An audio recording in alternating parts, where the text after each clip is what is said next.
जय हिंद साथियों। तो आप देख रहे हैं हमारे यूट्यूब चैनल लर्निंग कॉमर्स में। आपका फ्रेंड अमन कुमार। आज मैं आपको सिखाने वाला हूँ chapter third of the entrepreneurship.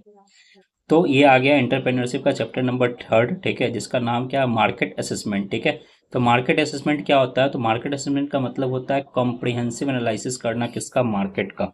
ठीक है, यानी वो डिसीजन जो मार्केट में लिए जा रहे हैं, मार्केट के लिए लिए जाते हैं, उनके बारे में कंप्लीट एनालिसिस करना, कॉम्प्रिहेंसिव एनालिसिस करना, उसी को हम लोग क्या बोलते हैं, मार्केट असेसमेंट बोलते हैं। बट ये चीज़ ध्यान रखने से पहले हम लोग को दो बात का ध्यान रखना जरूरी है कि मार्केट और मार्केटिंग क्या होता है। ठीक है, तो मार्केट का मतलब होता है वो प्लेस जहाँ पे बायर्स, ठीक है, और कौन होते हैं, सेलर। जहाँ पे बायर्स, ठीक है, और कौन होते हैं, सेलर। ठीक है, आपस में क्या करते हैं, मीट करते हैं for the purpose of exchange of goods and services. ठीक है, for the purpose of exchange of goods and services with consideration, उसको हम लोग क्या बोलते हैं यहाँ पे, मार्केट। उस प्लेस को हम लोग क्या बोलते हैं, मार्केट बोलते हैं। ठीक है, बट मार्केटिंग क्या होता है, ये बहुत इंपॉर्टेंट रोल निभाता है हमारे बिजनेस में। या किसी भी बिजनेस में उठा के देख लो, आपका ये मार्केटिंग जो वर्ड होता है, ये बहुत इंपॉर्टेंट रोल निभाता है। क्योंकि आप प्रोडक्ट और सर्विसेज बना तो लेंगे, बट उसको कस्टमर तक कैसे बेचना है, ठीक है, ये आपको बताता है। कैसे, कौन बताता है, मार्केटिंग। जैसे आप क्या करवाते हैं, उसका पर्सनल जाके सेलिंग करते हैं, या फिर आप एडवर्टाइजमेंट करवाते हैं, ठीक है, या फिर क्या करते हैं, सेल्स प्रमोशन करते हैं, रिबेट देते हैं, डिस्काउंट देते हैं। ठीक है, तो ये सारा चीज़ जो कर रहे हैं आप अपने प्रोडक्ट और सर्विसेज को कस्टमर तक डिलीवर करने के लिए, ठीक है, उसी चीज़ को हम लोग क्या बोलते हैं, मार्केटिंग बोलते हैं। ठीक है, तो अब यहाँ पे आता है मार्केट असेसमेंट क्या होता है। ठीक है, तो मार्केट असेसमेंट के पढ़ने से पहले हम लोग क्या पढ़ेंगे, मार्केटिंग इन्वायरमेंट। तो मार्केटिंग इन्वायरमेंट में क्या बोला जाता है कि वो सारे फैक्टर्स, ठीक है, इंक्लूड किए जाते हैं, और वो सारे फोर्सेस जो कि अफेक्ट करते हैं हमारे डिसीजन को ऑफ द ऑर्गेनाइजेशन को, ठीक है, हमारे बिजनेस डिसीजन को क्या करते हैं, अफेक्ट करते हैं, रिलेटेड विद द मार्केटिंग और मार्केट। ठीक है, उसको हम लोग क्या बोलते हैं, मार्केटिंग इन्वायरमेंट बोलते हैं। ठीक है, और ये मार्केटिंग इन्वायरमेंट दो चीज से बनता है आपका, क्या, इंटरनल इन्वायरमेंट और दूसरा एक्सटर्नल इन्वायरमेंट। एक्सटर्नल इन्वायरमेंट वो इन्वायरमेंट होता है जो outside the control of entrepreneur होता है। ठीक है, जो इंटरप्रेन्योर के कंट्रोल से बाहर होते हैं, उसको हम लोग क्या बोलते हैं, एक्सटर्नल इन्वायरमेंट, जिसपे हमारा कंट्रोल नहीं होता है। ठीक है, और मार्केट असेसमेंट क्या होता है? तो market assessment is a comprehensive analysis. क्या बताया अभी हम आपको, market assessment is a comprehensive analysis of the market environment, market trends. ठीक है, मार्केट ट्रेंड्स को समझना है, कुछ एंट्री बैरियर से, ठीक है, उनको समझना, कंपटीशन को समझना पड़ता है, रिस्क को समझना पड़ता है, अपॉर्चुनिटीज को देखना पड़ता है। ठीक है, तो ये सारा क्या कहलाता है, हमारा मार्केट असेसमेंट ही कहलाता है, जो कि हम कॉम्प्रिहेंसिव एनालिसिस करते हैं, डिटेल्ड एनालिसिस करते हैं अपने मार्केट के ऊपर। ठीक है, अब पॉइंट आता है कि मार्केट का जब असेसमेंट कर रहे होंगे, ठीक है, तो हम लोग को कुछ बातों का ध्यान रखना पड़ता है। ठीक है, कौन कौन से बातों का ध्यान रखना पड़ता है? तो सबसे पहले ये देखेंगे कि अपने प्रोडक्ट को जब मार्केट में बेचने जाएंगे, तो क्या उसका डिमांड होगा या नहीं होगा।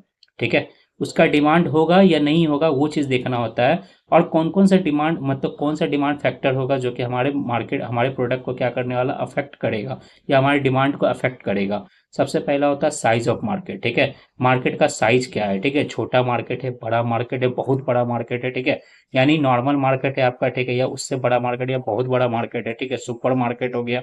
तो साइज ऑफ मार्केट क्या है, वो भी फैक्टर आपका क्या करता है, डिपेंड करता है आपके प्रोडक्ट के डिमांड पे। ठीक है, आपका प्रोडक्ट का डिमांड कैसा होगा, वो साइज ऑफ मार्केट के ऊपर भी डिपेंड करता है। ठीक है, दूसरा नेचर ऑफ मार्केट। ठीक है, मार्केट का नेचर क्या है, डेट इज क्या, लोकल मार्केट है, या नेशनल है, या फिर इंटरनेशनल है। ठीक है, किस तरह का मार्केट है। ठीक है, और वहाँ के कस्टमर का टेस्ट कैसा है, प्रेफरेंस कैसा है, वह बायर का पर्सपेक्टिव कैसा है। ठीक है, उसको भी आपको कंसीडर करना पड़ता है, क्योंकि बायर ही आपका क्या होगा, वहाँ पे आपके प्रोडक्ट का डिमांड करने वाला है। ठीक है, दूसरा पॉइंट आता है यहाँ पे, क्या, सप्लाई। सप्लाई ये देखना, सप्लाई के बारे में ये देखना होता है कि जो सप्लायर होगा आपका, ठीक है, क्या वो रॉ मटेरियल आपको टाइम टू टाइम प्रोवाइड करते रहेगा या नहीं करेगा। ठीक है, इस बातें का भी आपको क्या रखना पड़ता है, ध्यान रखना पड़ता है। तो आप लोग क्या करते हैं, सप्लायर का कनेक्शन बढ़ाते हैं। ठीक है, यानी एक सप्लायर में आप 5-6 सप्लायर से कनेक्ट होते हैं। क्यों? क्योंकि हो सकता है एक सप्लायर टाइम पे हमारा सप्लाई ना दे, ठीक है, रॉ मटेरियल ना दे।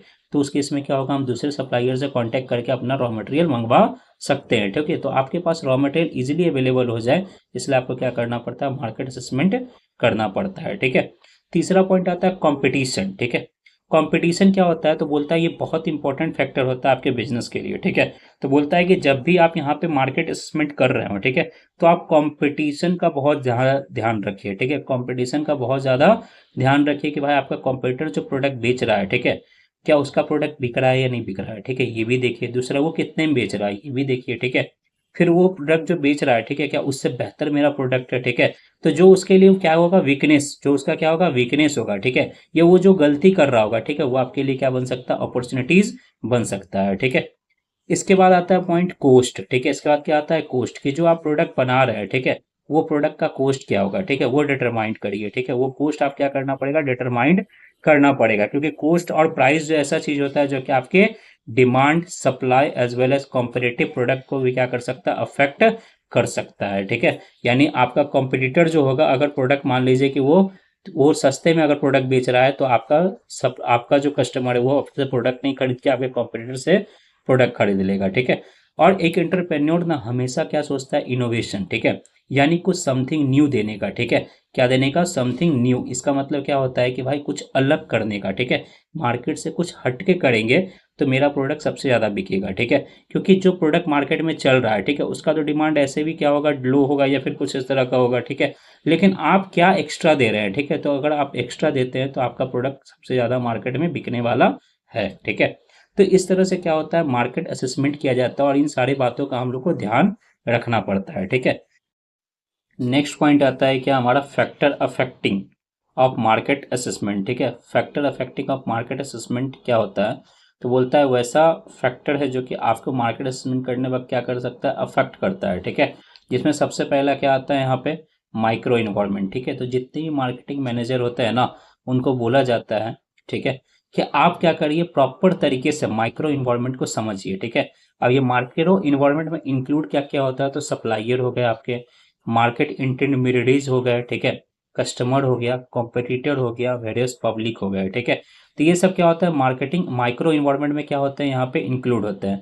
तो मार्केटिंग मैनेजर को ये बोला जाता है कि आपको माइक्रो इन्वायरमेंट को समझना बहुत जरूरी है, और उसको समझ करके आप क्या बना सकते हैं, कंपनी का मार्केटिंग स्ट्रेटजी बना सकते हैं, ठीक है।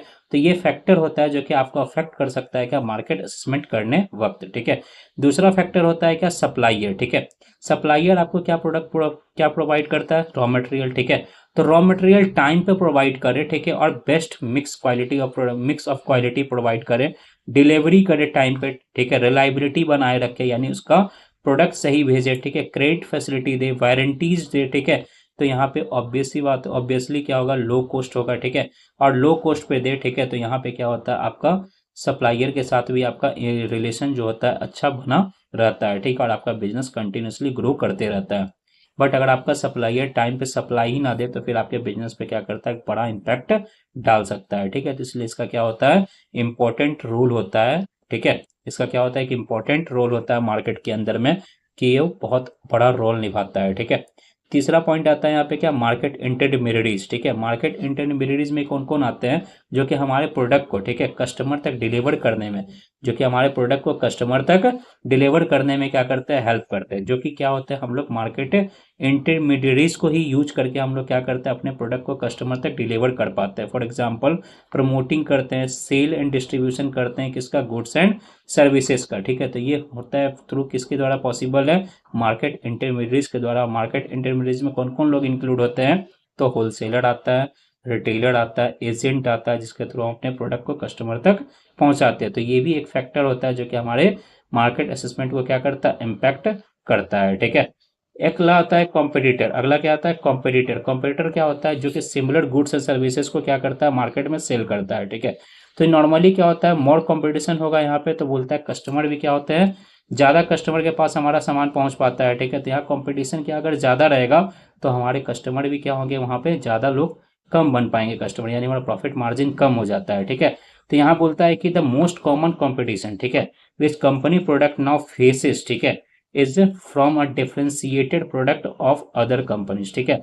आप क्या करिए, आप दूसरी कंपनी के मुकाबले, ठीक है, आप क्या करिए अलग से, ठीक है, दूसरे तरह का प्रोडक्ट बना के दीजिए कस्टमर के पास, यानी आप जो कंपनी जो प्रोडक्ट बेच रहा है, ठीक है, उससे आप अपने प्रोडक्ट को डिफरेंशिएट करके बताइए, तभी जाकर आपका प्रोडक्ट क्या होगा, बिकेगा। तो ये भी एक फैक्टर है जो कि आपको क्या करता है, अफेक्ट करता है, ठीक है। और लास्ट फैक्टर आता है क्या, कस्टमर। कस्टमर तो भाई राजा है, ये तो कस्टमर क्या है, राजा होता है, ठीक है। ये डायरेक्ट माइक्रो इकोनॉमिक पे क्या करता है, इम्पैक्ट डालता है किसके ऊपर, बिजनेस के ऊपर, ठीक है।